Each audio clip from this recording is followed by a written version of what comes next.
Hello বন্ধুরা, আমার যে চ্যানেলটি রয়েছে এডুকেশন ইন বেঙ্গলি, সেখানে আজকে 12 ক্লাসের যে অনির্দিষ্ট সমাকলনের চ্যাপ্টারটি রয়েছে এসএনদের, সেখানকার সংক্ষিপ্ত প্রশ্নোত্তরের আজকে অঙ্কগুলো করাবো। চলো প্রথম অঙ্ক দেখা যাক কী করা যায়। প্রথম অঙ্ক দেওয়া আছে একের অঙ্কটা, যে 3x² - 4x + 5/√x, এটার dx দিয়ে ইন্টিগ্রেশন করতে হবে। এবার দেখো কি করতে হয়। প্রথমে আমার যদি ফর্মুলাটা জেনে থাকি তাও একবার আমি লিখে দিচ্ছি। এই ক্ষেত্রে আমাদের যে ফর্মুলাটা লাগবে সেটা হলো x⁴n এর ফর্মুলা, মানে আমি শর্টে লিখছি, দেখো এই রকম টাইপের জিনিসটা আমাদের কাজে লাগবে। এটার ক্ষেত্রে ফর্মুলাটা হলো x⁴n+1/n+1। এবার দেখো কি করে করছি আমরা। এবার এই যে 3x² - 4x + 5 বাই এটা x√কে আমরা কি লিখতে পারি, x⁻² dx। এবার দেখো এটাকে আমরা তিন ভাগে ভাগ করতে পারি। কি হবে দেখো, 3x² x⁻² dx মাইনাস লেখো 4x x⁻²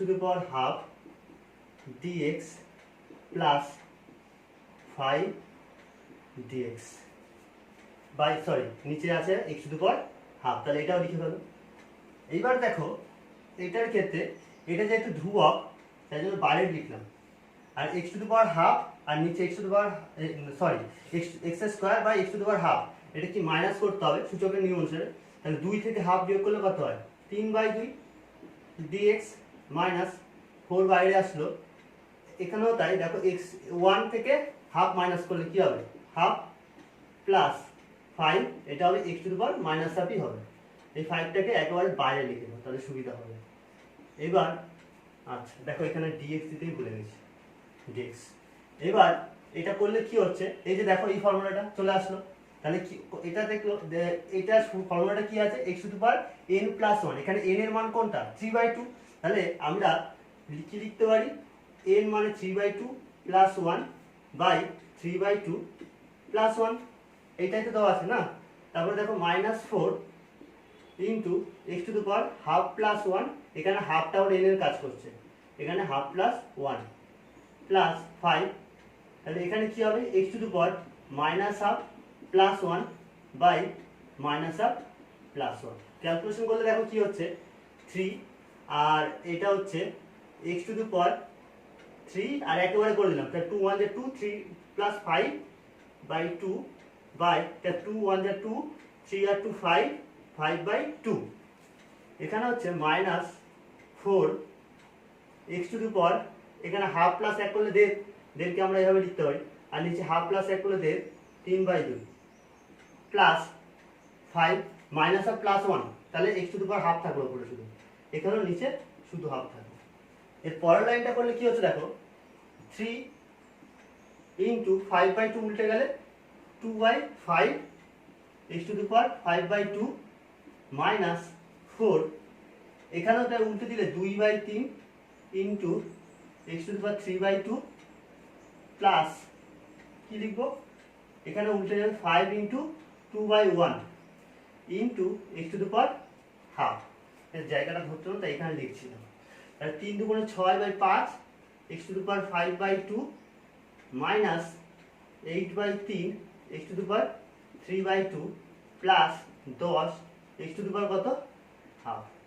তাহলে প্রথম অঙ্কটা দেখলে কি করে করতে হবে, জাস্ট এই ফর্মুলাটা করবে তাহলেই হয়ে যাবে।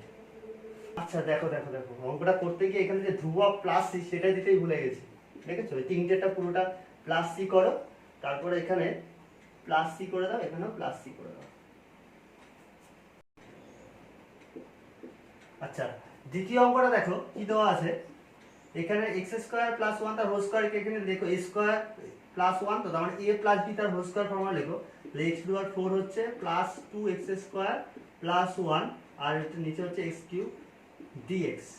তাহলে এটা করলে কত হচ্ছে, x⁻4/x³ লেখো, dx লিখে plus 2x² x³ plus 1 by এখানে dx লেখা হয়, dx x³ dx। তাহলে এখানে হচ্ছে দেখো x dx প্লাস টু বাইরে লেখো, তাহলে 1/x হচ্ছে এখানে প্লাস 1/x³ dx। এটা আচ্ছা একবারই লিখে দাও, x⁻³ dx। তাহলে এটা করলে কি হয় না, x² প্লাস 2 প্লাস 2, আর এটা করলে কি হয়, এটার ফর্মুলাটা একবার দেখে নাও যে ইন্টিগ্রেশন 1/x dx থাকলে log mod of x plus c হয়। তাহলে আমরা এখানে কি লিখতে পারি, 2 log mod of x plus এখানে করলে কি হচ্ছে x⁻³ প্লাস 1/-3 প্লাস 1, আর পুরোটা মিলিয়ে c লিখে দিলাম। তাহলে এখানে হচ্ছে x²/2 plus 2 log x plus x⁻² এখানে -2 প্লাস c। তাহলে x²/2 plus 2 log x plus আছে -2, নিচে লেখো, এটা নিচে হবে, একেবারে নিচে লিখে দাও 2x² প্লাস c। তাহলে এইভাবে হয়ে গেল।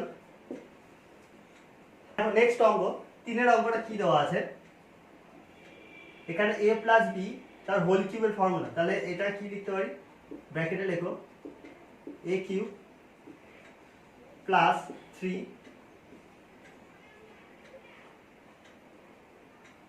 Plus 3 a square b plus 3a b square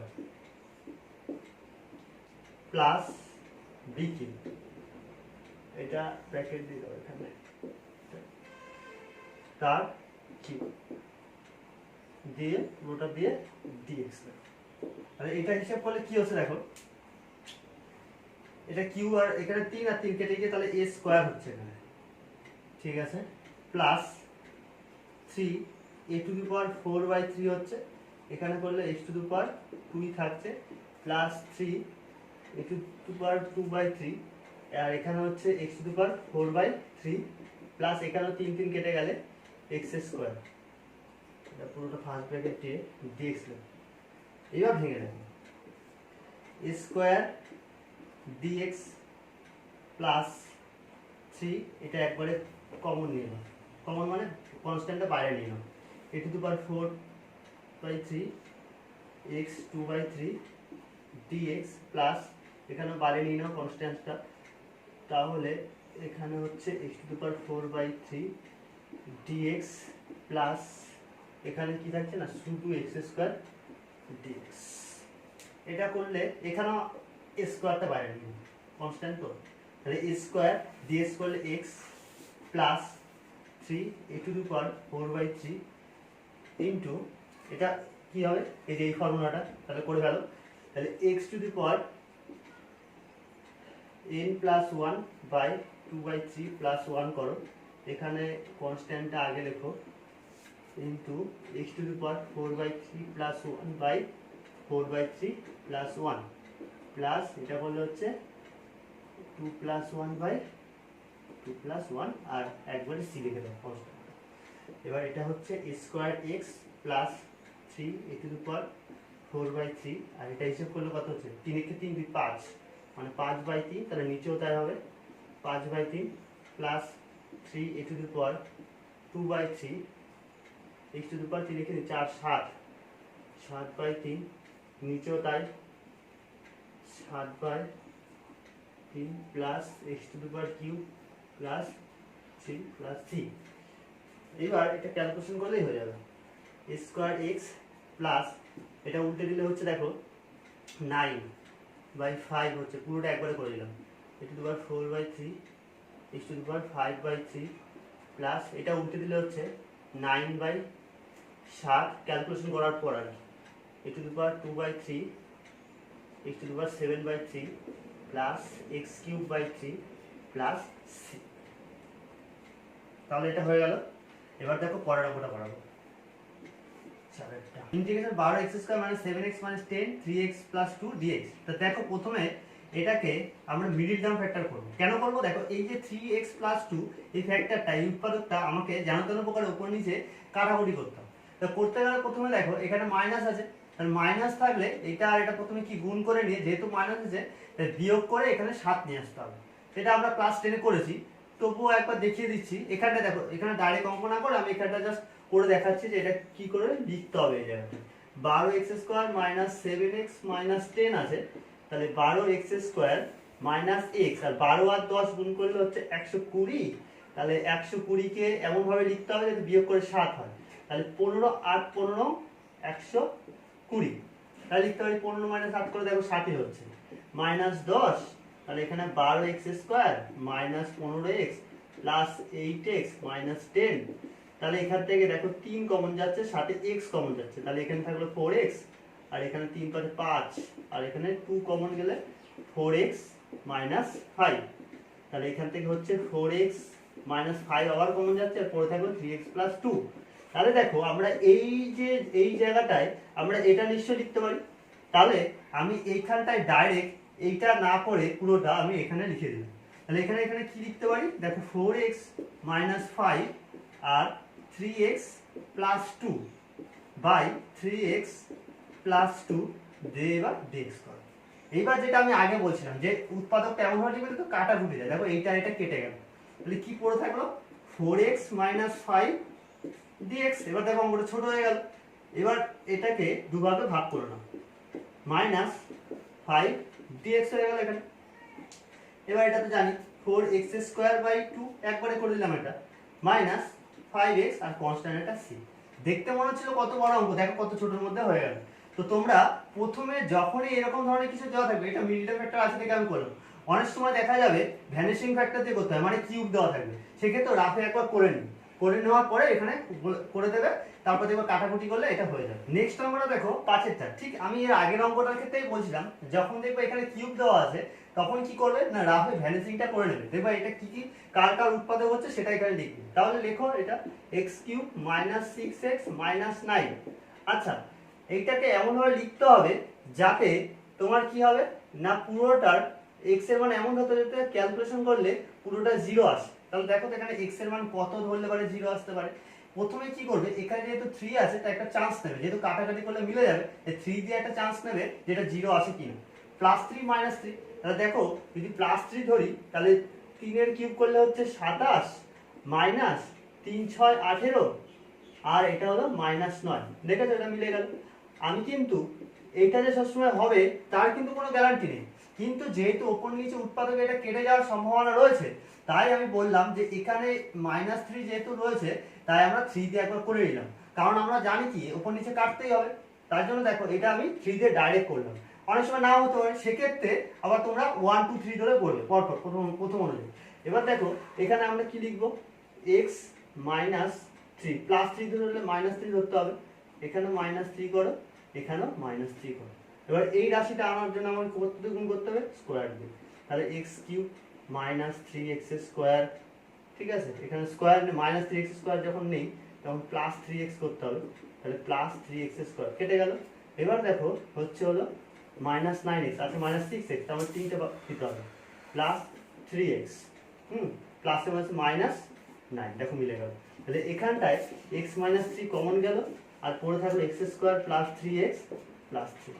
এই জায়গাটা এবার তুমি এটা লিখে দিতে পারো, কত হচ্ছে x -3 x² plus 3x plus 3 divided by x -3 dx। এবার দেখো এটা কেটে গেল, এবার এটা আলাদা করে লিখো x² dx plus 3x dx 3 dx। আচ্ছা, এটা করলে কি হচ্ছে, এই সূত্রটা দেখো কাজে লাগবে। এটা করলে হচ্ছে 2 + 1 করে 3, এখানে 2 + 1 করে 3, আর এখানে 3টা কনস্ট্যান্ট বাইরে লিখলাম, আর x⁴, তার মানে 1 + 1 করলে স্কয়ার, আর এখানে 1 + 1 করলে 2 প্লাস এটা 3, আর ইন্টিগ্রেশন dx যদি করো তাহলে হচ্ছে x সাথে প্লাস c। আচ্ছা, এখানে 6 অঙ্কটা দেখো, এটা দেওয়া আছে, এই অঙ্কটা কিন্তু খুব ইম্পর্টেন্ট উচ্চ মাধ্যমিকের জন্য। দেখে নাও, এই ধরনের অঙ্কগুলোর ক্ষেত্রে প্রথমে এটা একটা ফর্মুলা মনে রাখতে হবে, যে এর ফর্মুলা হলো x - 1 into x⁵ plus x⁴ plus x⁵3 plus x² plus x plus 1 লিখে নিচে কি আছে x⁻⁻1 dx লিখে দাও। এইটা এটা কেটে গেল, তাহলে এইটা করলে কি হচ্ছে, একবারে লিখে দিলাম x to the power 5 dx plus x to the power 4 dx plus x cube dx plus x square dx plus x dx plus dx। তাহলে এইটা করলে হচ্ছে এই ফর্মুলাটা পড়বে। তাহলে দেখো x টু দি পাওয়ার একেবারে লিখে দিলাম 6/6 প্লাস x টু দি পাওয়ার 5/5, আর এটা করলে হচ্ছে x to the power 4/4 square আছে মানে x কিউব প্লাস 3, এটা x স্কোয়ার প্লাস 2, আর এটা হচ্ছে প্লাস x আর কনস্ট্যান্ট c।